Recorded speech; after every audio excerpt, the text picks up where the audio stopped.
Circle of Inevitability, capítulo 35. Diferenças. É tão forte quanto da última vez. Lumian murmurou para si mesmo enquanto olhava para o cadáver do monstro sem pele.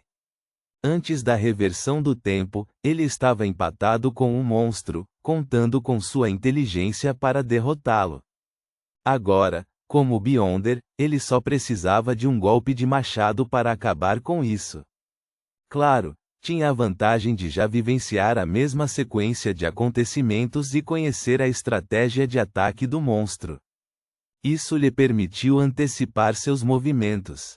O contraste entre o antes e o depois fez com que Lumian sentisse que havia passado por uma melhora significativa após se tornar um Beyonder.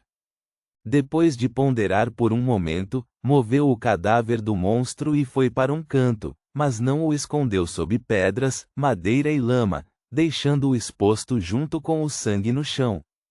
Lumian então vasculhou rapidamente o prédio meio desmoronado e encontrou os 197 Verdor e 25 Coppet restantes, colocando-os em bolsos diferentes. Ele folheou novamente o livre Bleu, mas não encontrou nada fora do comum. Depois de completar sua busca, ele se aprofundou nas ruínas. Porém, depois de apenas 20 a 30 metros, mudou de rumo e voltou ao ponto de partida. Seguindo o caminho que o monstro sem pele havia percorrido em vida, subiu agilmente no telhado meio desmoronado. Depois de fazer os preparativos necessários, escondeu-se. Minuto a minuto, Lumian esperou pacientemente como um caçador experiente. Após um período de tempo desconhecido, uma figura emergiu das ruínas. Era o mesmo monstro que anteriormente deu a Lumian uma característica de Beyonder do caçador, com sua aparência meio humana, meio besta, joelhos dobrados, cabelo preto oleoso e uma espingarda nas costas. O monstro com espingarda aproximou-se com cautela, como se estivesse em uma patrulha diária. De repente, cheirou o ar e detectou o sangue à distância. Ele rapidamente mudou de direção e se dirigiu para o prédio queimado e meio desmoronado. Seguindo o rastro de sangue, o monstro encontrou o cadáver e a cabeça do monstro sem pele. Ele se agachou para examiná-lo cuidadosamente. No telhado meio desabado, Lumian balançou a cabeça e murmurou para si mesmo: "Você não consegue nem sentir meu cheiro de tão perto? Mesmo com o cheiro de sangue, você deveria ter me notado." Enquanto murmurava, ele ergueu o machado e bateu com força na fenda na pedra ao lado dele que havia preparado anteriormente. Craque! O telhado meio desmoronado tremeu e pedras pesadas caíram. O monstro com espingarda reagiu rapidamente, torcendo a cintura, chutando os pés e avançando em direção a uma área não desmoronada. Lumian sorriu e desceu do telhado intacto como uma águia agarrando sua presa no ar. No meio do vento uivante, Lumian e o monstro espingarda colidiram no ar. Lumian ergueu o machado com uma das mãos enquanto o monstro tentava desesperadamente se virar e bloquear. Lumian cerrou o punho esquerdo e deu um soco. Quando o monstro estendeu o braço para bloquear, Lumian abriu a palma da mão e reduziu a força, agarrando o braço do monstro. Quando Lumian recuou com a mão esquerda, de repente partiu com o machado na mão direita. A lâmina atingiu o monstro e os dois caíram no chão em uma poça de sangue. Lumian, que tinha um amortecedor, não foi afetado pelo impacto.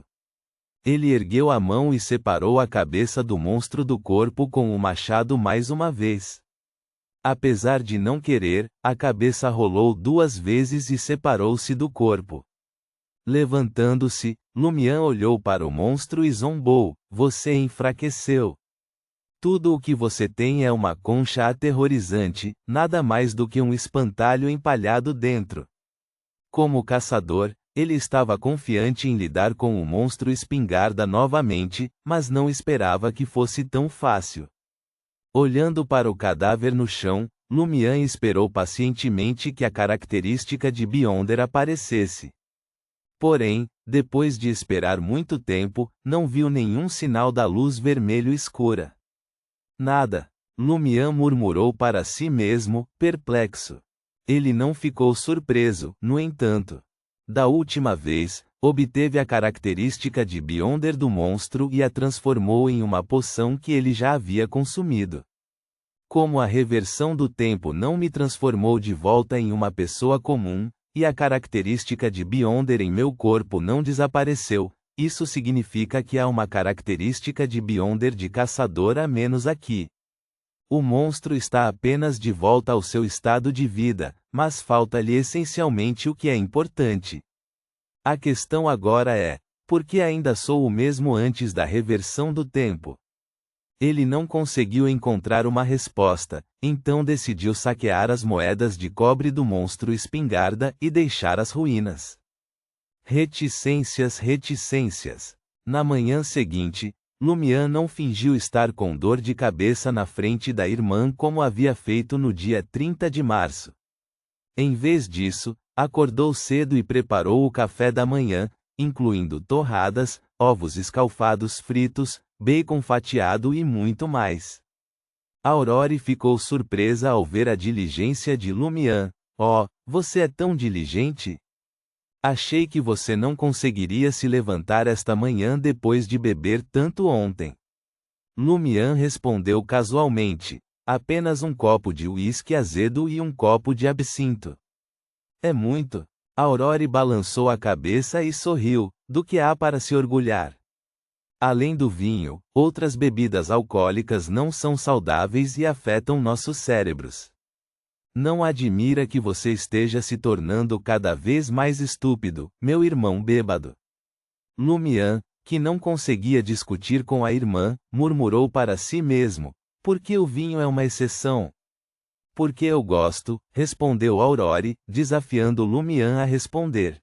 Lumian não teve resposta. Depois do café da manhã, ficou em casa amassando a massa em vez de sair. Aurore estalou a língua maravilhada. Você causou algum problema? Você é tão obediente.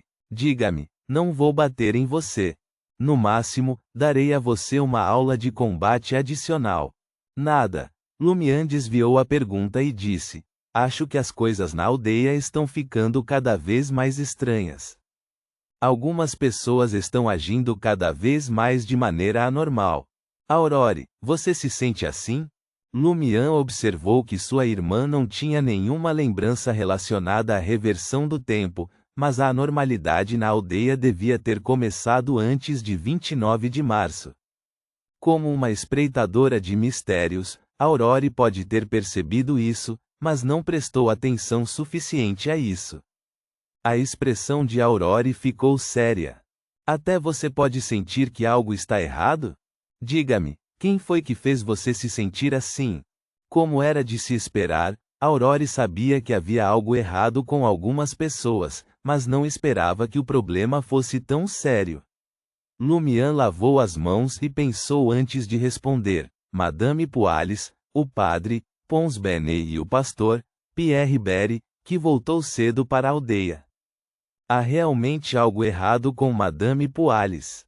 Eu sabia que algo estava errado com ela quando ela veio para Cordoue com o administrador, mas ela era muito contida. Além de ter constantemente relacionamentos extraconjugais, não havia nada de mal nela. Eu vi algo nela. Aurore se conteve, não querendo arrastar Lumian para o mundo sobrenatural. Constantemente tendo casos extraconjugais?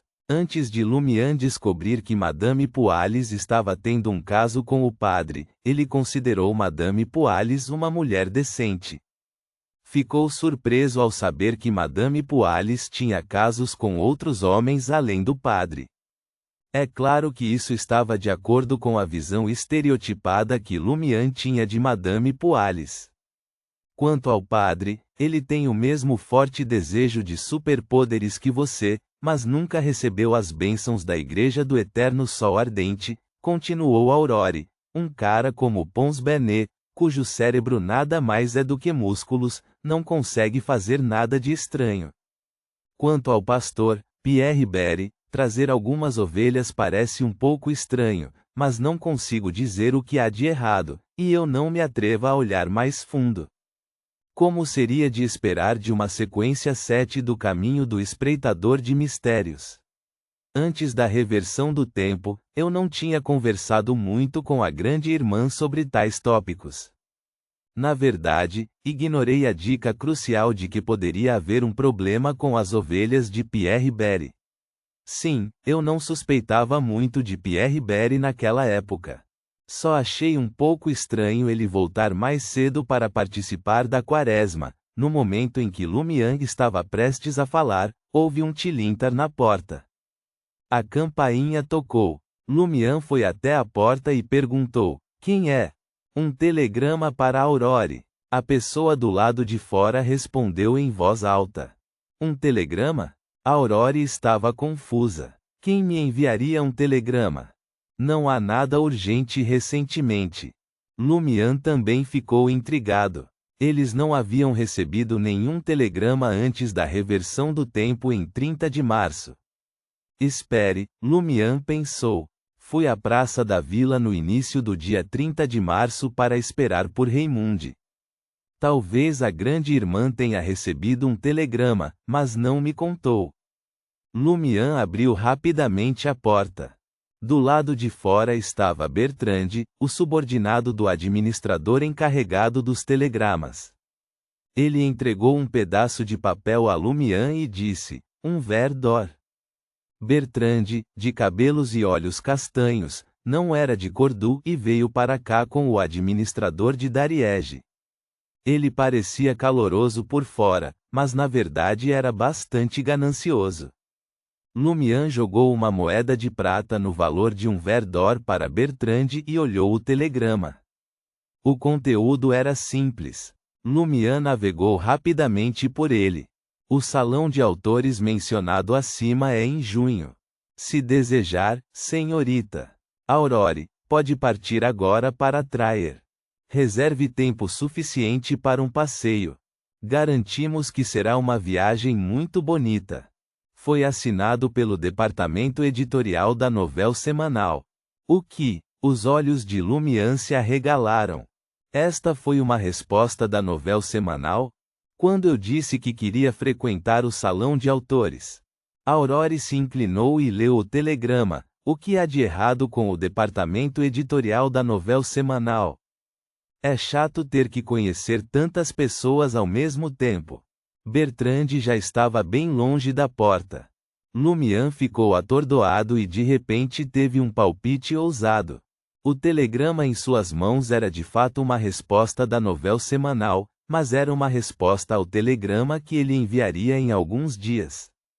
Para ser mais preciso, o telegrama que ele enviou antes de voltar no tempo recebeu uma resposta após a reversão do tempo, e, em sua experiência atual, esse telegrama ainda não havia sido enviado. Ponto.